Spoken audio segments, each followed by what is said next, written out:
bendiga, hermanos, a cada uno de ustedes, hermanas. Vamos a continuar con esta serie que estamos llevando en el libro de Oseas. Vamos al capítulo 6 del libro del profeta Oseas. Vamos a dar lectura a este capítulo completo, son 11 versículos. Oseas 6.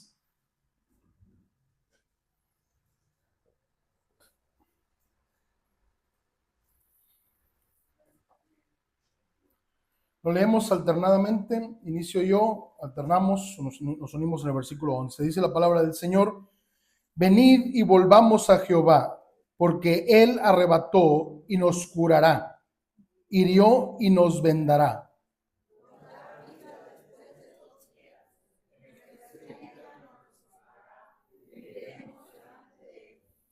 Y conoceremos y proseguiremos en conocer a Jehová, como el alba está dispuesta a su salida, y vendrá a nosotros como la lluvia tardía y temprana a la tierra.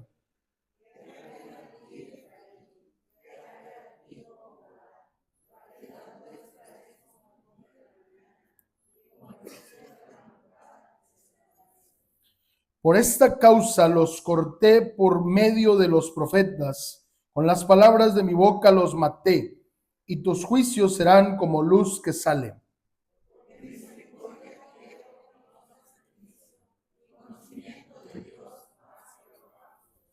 Mas ellos, cual Adán, traspasaron el pacto, ahí prevaricaron contra mí.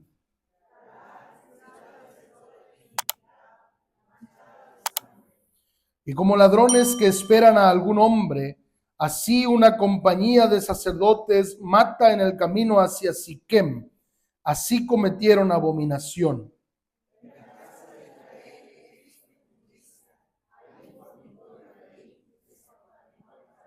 Unidos, para ti también, oh Judá, está preparada una siega, cuando yo haga volver el cautiverio de mi pueblo. Quiero hablarle a usted hoy acerca del arrepentimiento que Dios busca. Permítame hacer una oración. Padre, gracias te damos por este día y gracias, Señor, porque hoy nos has traído a este lugar con un propósito. Señor, queremos pedirte, queremos suplicarte que hables a nuestros corazones, que hables a nuestras vidas y que nos ayudes, Dios, para poder discernir lo que tu palabra nos enseña el día de hoy. Oramos, Señor, en ese nombre que es sobre todo nombre, el nombre de Cristo Jesús. Amén. Pueden tomar sus lugares.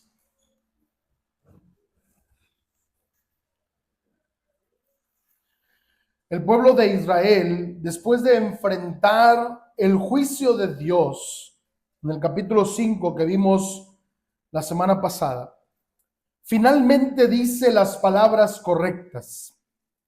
El capítulo 6 empieza con palabras de arrepentimiento de parte del pueblo. El llamado al arrepentimiento que tenemos en los versículos del 1 al 3 es teológicamente correcto, impecable, diríamos. Hablan de volver a Jehová, de ser sanados por aquel que hirió, de resucitar al tercer día, de conocer a Dios como la lluvia. Todo eso suena hermoso. Suena como el sermón perfecto. Pero la respuesta de Dios en el versículo 4 es desgarradora.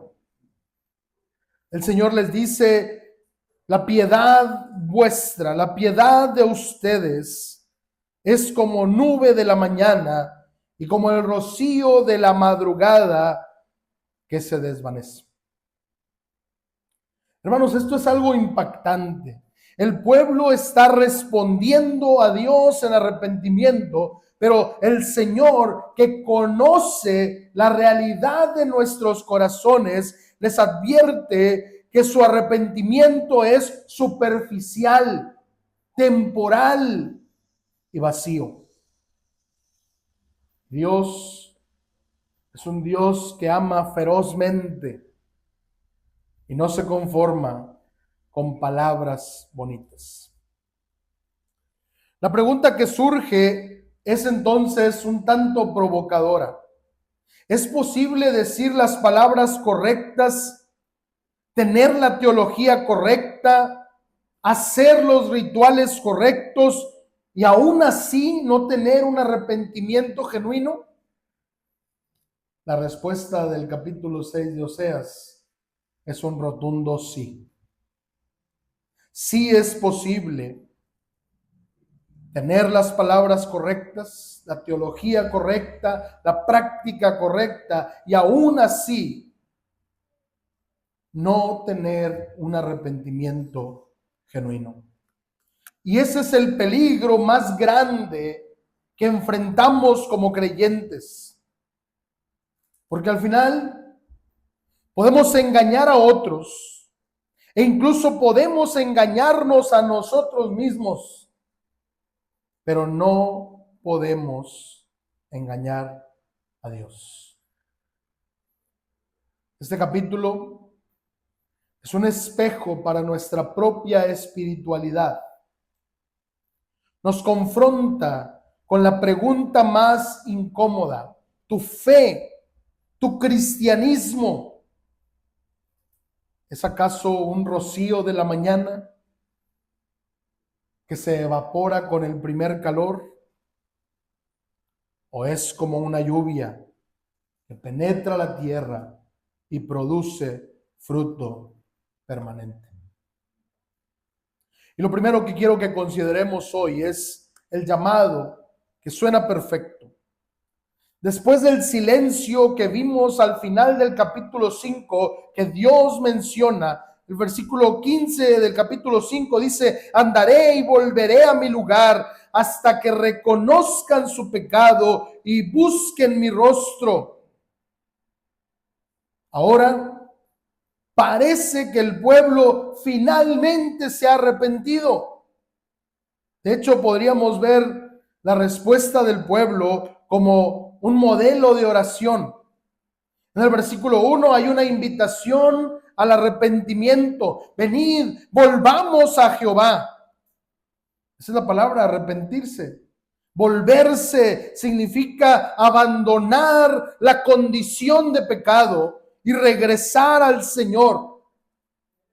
El pueblo está reconociendo que el juicio viene de Dios. El pueblo se está dando cuenta de que lo que está por venir sobre ellos es algo que Dios está permitiendo. El sufrimiento no es casualidad, es disciplina divina. Y en ese llamado al arrepentimiento hay también una esperanza de restauración en el versículo 2. El mismo que nos hirió nos vendará, nos dará vida después de 2 días. Este versículo es impresionante. Dice el versículo 2, nos dará vida después de 2 días. En el tercer día nos resucitará y viviremos delante de él. Los estudiosos debaten si es una referencia totalmente hacia la resurrección de Cristo o si es un modismo, algo que los hebreos usaban para hablar de algo que iba a suceder pronto. Los hebreos tenían una forma de contar el tiempo un poco distinta a la nuestra, y ellos hablaban de algo singular, de algo dual y de algo plural. Algo también así sucede con los griegos. Y tal vez parece que la expresión después de 2 días está tratando de significar un periodo corto de tiempo. Lo que sí es claro es que para nosotros los cristianos es una referencia obvia a la resurrección de Cristo. Resucitó al tercer día. El apóstol Pablo lo dice allá en 1 Corintios, que Cristo resucitó al tercer día conforme a las Escrituras. Y aquí, versículo 2 del capítulo 6 de Oseas, así lo señala. Ahora el pueblo, sin saberlo quizá, está hablando del evento central de la historia de la redención, la resurrección de Cristo. Pero hay una ironía trágica aquí. El pueblo habla de resurrección, pero su corazón está muerto. Habla de la promesa, de la esperanza, de la vida. Viviremos delante de Él. Pero es precisamente eso lo que Israel está perdiendo a causa de su pecado. Y luego habla también de la búsqueda del conocimiento. Como ya mencioné anteriormente, el conocimiento que menciona el profeta Oseas no es un conocimiento intelectual, es experiencial, es íntimo, es relacional. Este conocimiento del que habla el profeta no es obtener datos acerca de Dios, es conocerlo realmente a Él. Así que el pueblo aparentemente ha entrado en un arrepentimiento genuino. Está esperando la restauración de Dios, está buscando conocer al Señor. Sin embargo, aunque todo suena perfecto, aunque las palabras son correctas, aunque la teología es correcta, la respuesta de Dios en el versículo 4 nos dice que algo está radicalmente mal.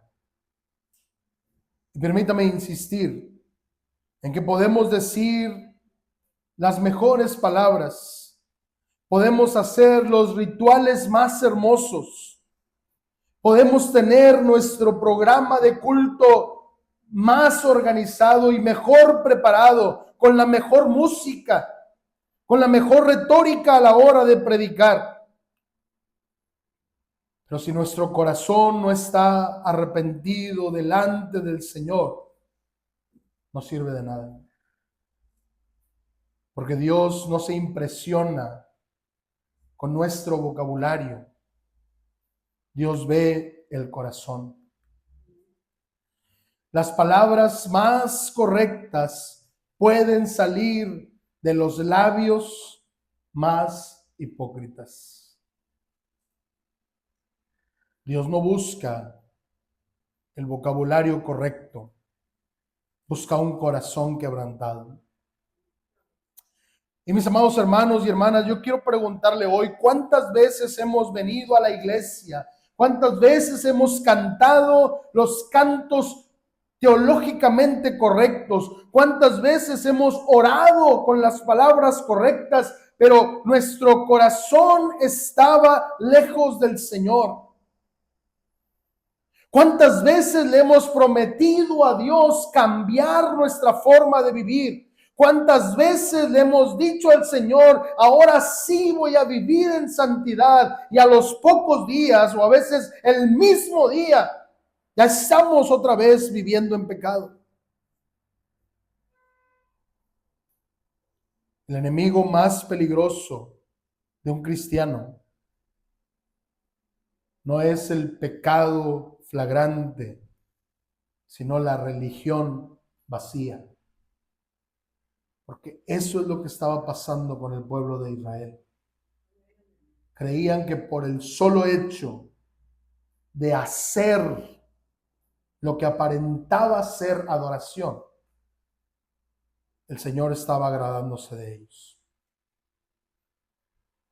Pero como dije, Dios no se deja impresionar por las palabras bonitas. Él responde, y su respuesta es un lamento que debería estremecernos. Es una respuesta que arranca la máscara de la persona. El Señor les dice, ¿qué haré a ti, Efraín? Es una referencia al pueblo de Israel del norte. ¿Qué haré a ti, Judá? Es el reino del sur. Ahora no es desconocimiento de Dios. No es que Dios está diciendo, ¿qué haré? No. Está poniendo la evidencia.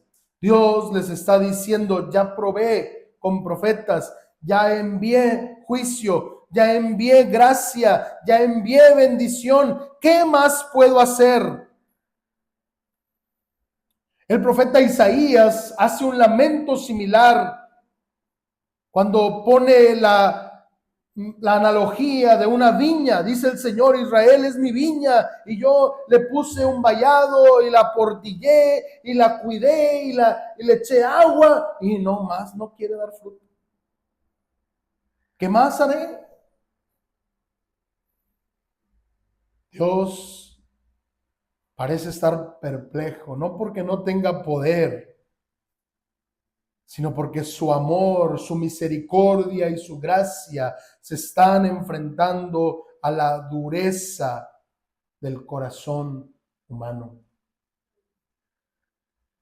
Y el diagnóstico que Dios hace es un tanto devastador en la segunda parte del versículo 4. La piedad vuestra es como nube de la mañana y como el rocío de madrugada que se desvanece.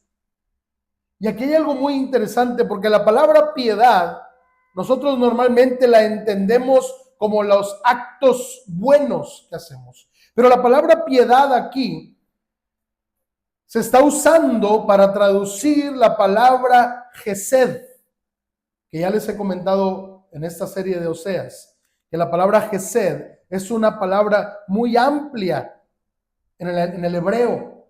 Es una palabra con la que a veces se traduce en misericordia. La palabra Gesed, que aquí dice piedad, vuestra piedad, está hablando del amor leal, del amor de pacto. Fíjense lo que Dios les está diciendo al pueblo de Israel. Su amor leal es como la neblina. No dura. No es consistente. Es como la nube de la mañana, algo muy típico de la región de Israel en cuanto a su clima. Dice el Señor, el problema no es la teología, el problema no es si conocen a Dios o no, el problema es la duración. El arrepentimiento del pueblo de Israel es real mientras dura el sermón. El arrepentimiento es real mientras dura el culto. El arrepentimiento es real mientras dura la emoción. Pero cuando la vida vuelve a su curso, ese arrepentimiento se evapora. Pero estamos hablando del pueblo de Israel. El Señor dice: por esta causa los corté con las palabras de mi boca. Por esta causa estoy contra ustedes. Por eso la palabra de Dios llega y penetra en nuestro corazón. Su palabra es poderosa. Y no es solo información. La palabra de Dios corta lo profundo de nuestro ser, mata el orgullo, mata la autojustificación, mata el pecado. El profeta Jeremías dice que la palabra de Dios es como fuego, es como martillo que quebranta.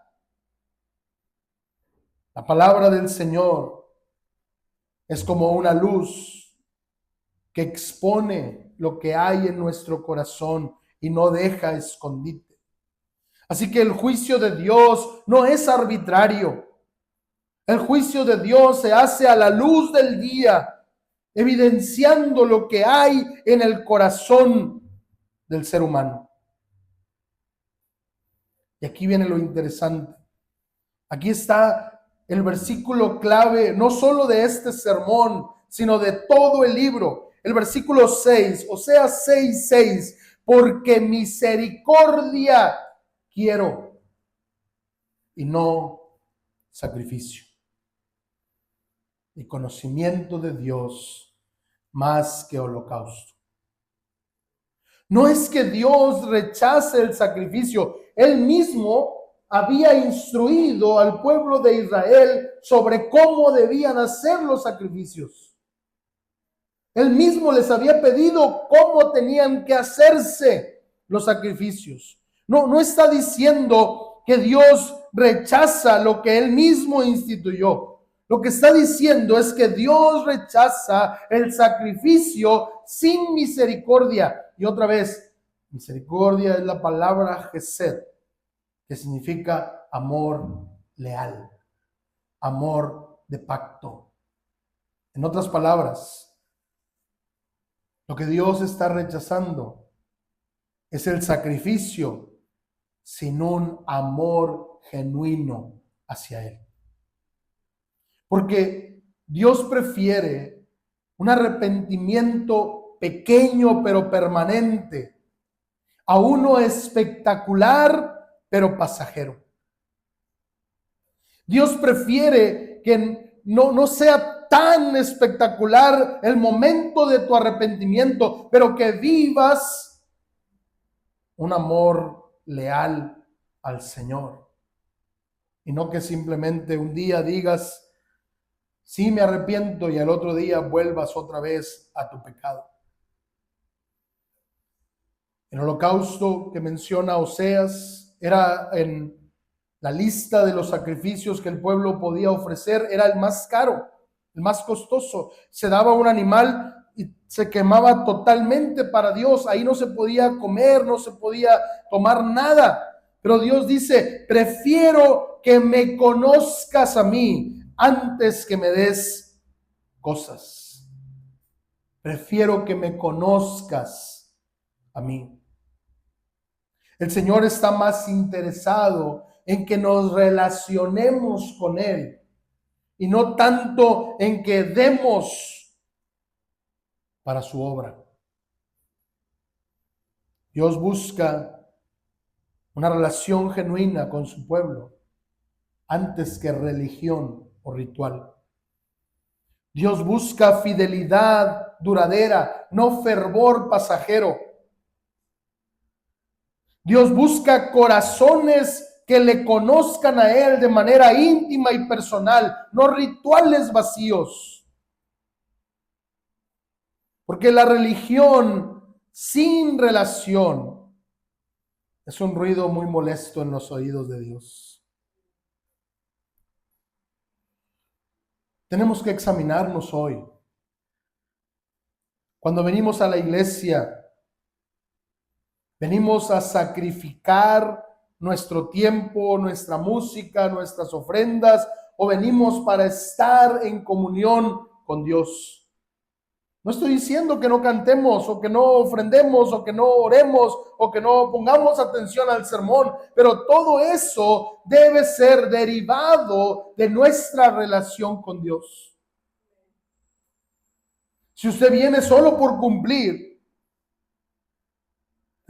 usted tiene un problema muy grande con el Señor. Cuando leemos la Biblia, debemos de hacerlo para conocer a Dios, no para conocer de Dios. No es solo para obtener información, no es para saber más, es para conocer más a Dios.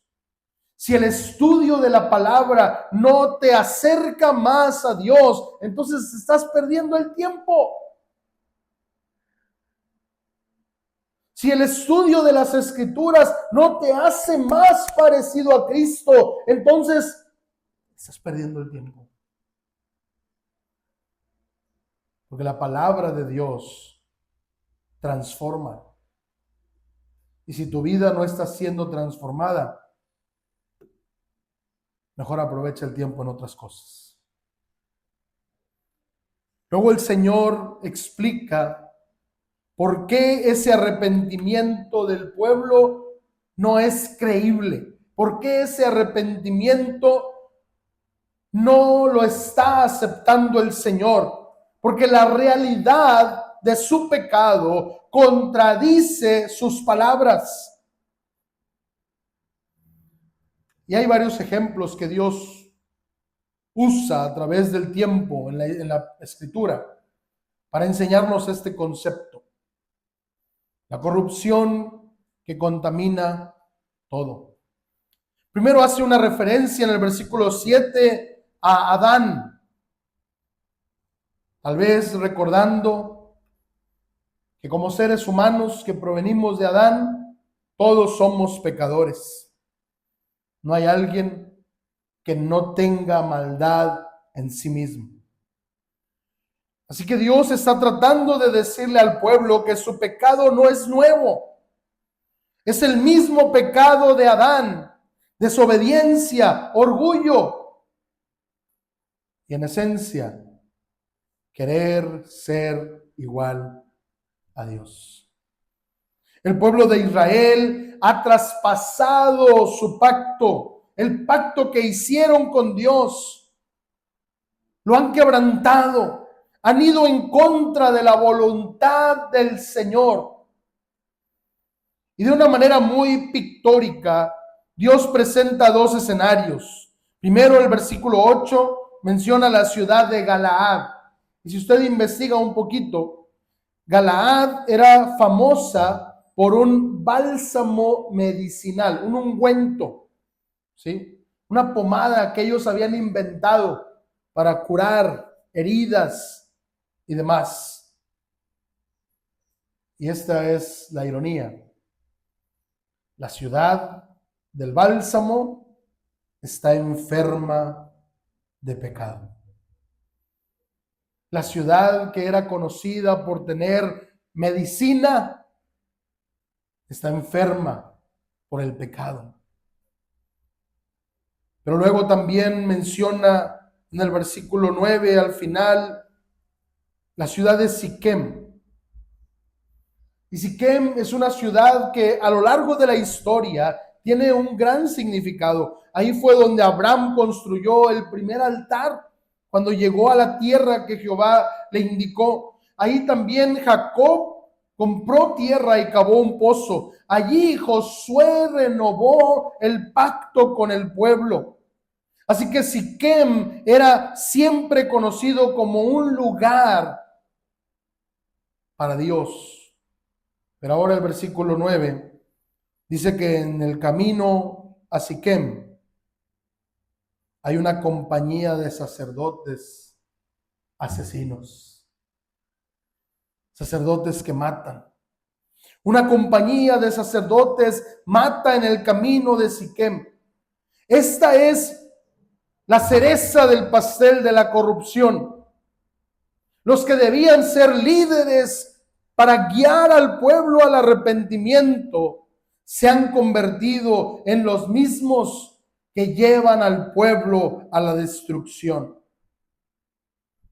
El pueblo de Israel está en pecado porque los líderes mismos están corrompidos. Y este es un llamado muy puntual para los que ocupamos un puesto de liderazgo. Cuando los líderes espirituales se convierten en asesinos espirituales, la religión se vuelve el lugar más peligroso del mundo. Esa es una advertencia para nosotros, los que tenemos alguna influencia. ¿Estás usando tu posición para guiar a otros hacia Dios? ¿La iglesia es un camino de bendición o simplemente estamos ayudando a otros a que sigan fingiendo que conocen a Dios verdaderamente?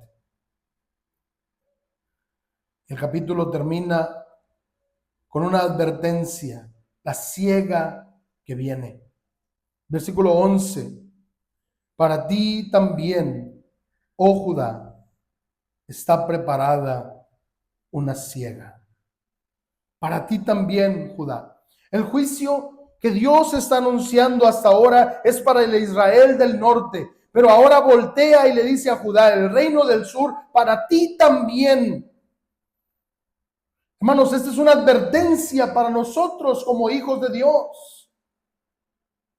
Este es un llamado para nosotros. El juicio no solo es para el Israel del norte, el juicio también es para Judá, porque el apóstol Pablo nos recuerda que Dios no puede ser burlado. y todo lo que el hombre sembrare, eso también segará.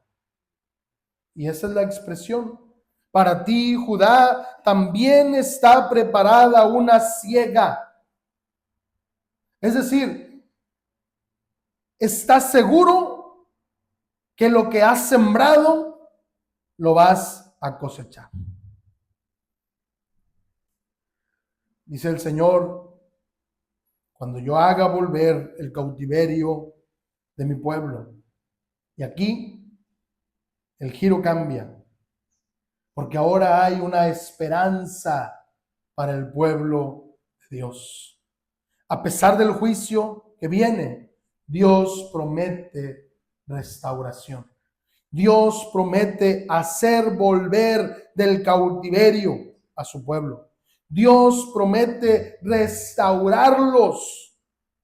El mismo Dios que está señalando el juicio es el mismo Dios que está prometiendo redención.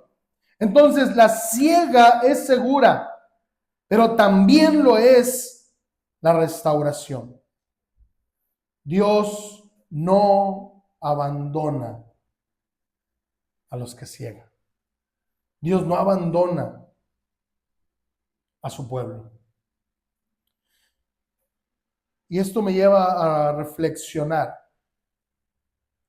que para los que estamos en Cristo, la siega ya pasó.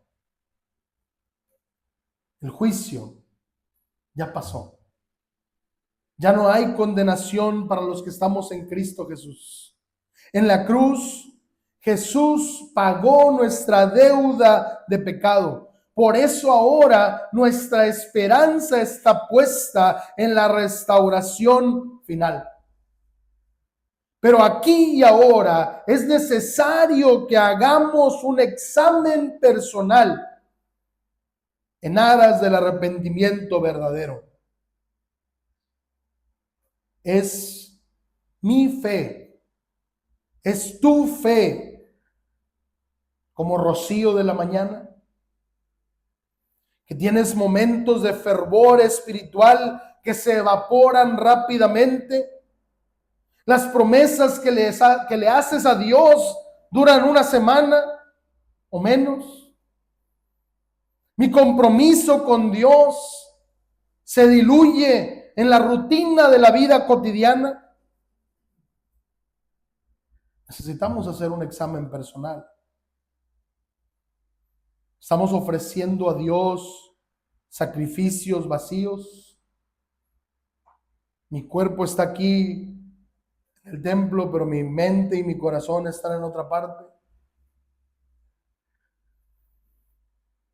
Doy ofrendas, pero no perdono a mi hermano. Canto alabanzas, pero mi vida contradice lo que canto. Necesitamos examinarnos delante del Señor. ¿Realmente le conocemos a Él o solo tenemos información sobre quién es Dios? Nuestra influencia acerca a otras personas a Cristo o los aleja. Nuestro testimonio edifica o destruye. El pueblo de Israel conocía acerca de Dios, sabía quién era Dios, pero su corazón estaba lejos del Señor. Aparentaban, hacían rituales, pero su corazón estaba lejos de Dios. Por eso el Señor les dice: quiero misericordia, quiero amor pactual, quiero amor leal, quiero justicia, quiero bondad antes que los sacrificios. Por allá por 1960, un joven pastor bautista llamado Martin Luther King Jr. estaba estudiando el libro de Oseas y se topó de frente con este versículo 6. Misericordia quiero y no sacrificio. Y él entendió algo y lo usó en su siguiente sermón. Dios no está interesado en cuántas veces vamos a la iglesia, ni en cuántas ofrendas damos, ni en cuántos rituales cumplimos. Dios está interesado en cómo tratamos a los demás. Si estamos mostrando el amor de Cristo, pero sobre todo si estamos viviendo como Cristo. Oseas 6 nos habla de lo que Dios desea de su pueblo. Nos habla de Cristo. El pueblo de Israel tal vez no entendió con claridad, pero nosotros sí. El Señor está esperando que volvamos a Él, que lo busquemos a Él, porque en Jesús el amor leal está encarnado. Israel era el rocío de la mañana, pero Jesús es la lluvia que nunca falla. Israel ofrecía sacrificios vacíos. Jesús se ofreció a sí mismo como un sacrificio perfecto. Israel conocía a Dios superficialmente, pero Jesús nos da la oportunidad de conocer al Padre de manera total y plena. La resurrección de Cristo es entonces la garantía de que nuestro arrepentimiento no es en vano. Si confiamos en Él, ese rocío de la mañana se puede convertir en una lluvia constante, no porque nosotros seamos fieles, sino porque Él es fiel. No por nuestras acciones, sino por lo que Cristo ha hecho por nosotros en la cruz del Calvario. Quiero concluir haciendo una invitación. Si tú aún no tienes a Cristo en tu corazón, hoy puedes venir a Cristo. No necesitas usar palabras bonitas, no necesitas usar frases típicas. Lo que Dios busca no es un discurso perfecto, es un corazón quebrantado, un corazón arrepentido. Dios no busca sacrificios, Dios busca un corazón. Lo leímos al inicio del culto, en el Salmo 51. El sacrificio que Dios quiere es el espíritu quebrantado. Al corazón contrito y humillado no despreciarás tú, oh Dios. Si tú vienes a Cristo con un corazón quebrantado, Él transformará tu vida, te dará salvación y vida eterna. Pero quiero hacer otra invitación. Y esto es una exhortación para nosotros los que ya decimos que somos hijos de Dios.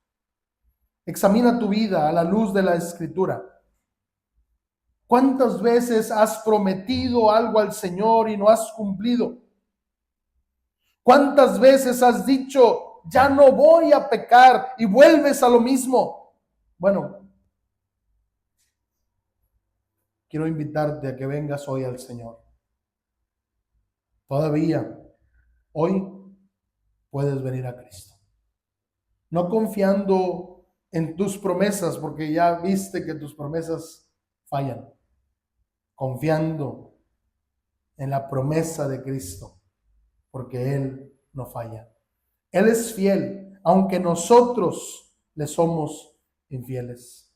Te invito a que vengas hoy al Señor y le pidas que haga que tú le seas fiel, porque solo si Él produce ese amor pactual, leal en nosotros, podremos amarle con la misericordia que Él quiere de nuestras vidas. No vengas con sacrificios vacíos, no vengas con tus palabras bonitas, ven con un corazón sincero, reconociendo tu necesidad delante del Señor y que Dios nos lleve a producir fruto para su gloria.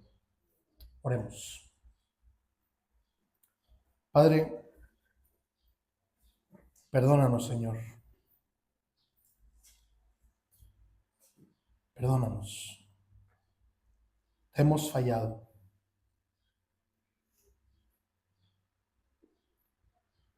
Tú conoces nuestra condición. Tú sabes, Señor, que queremos volvernos a ti. Queremos vivir de tal manera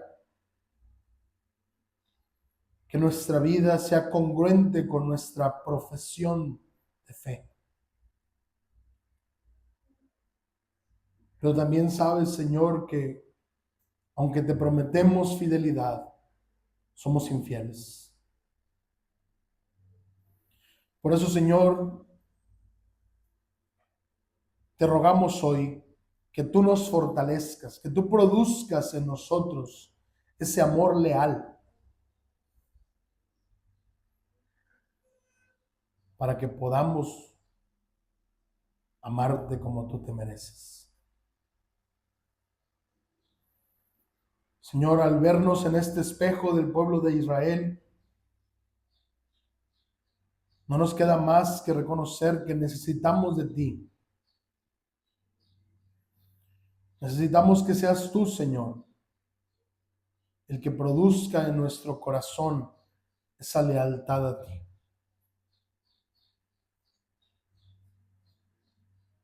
Señor, si hay alguien en este lugar que aún no tiene a Cristo en su corazón, ayúdale.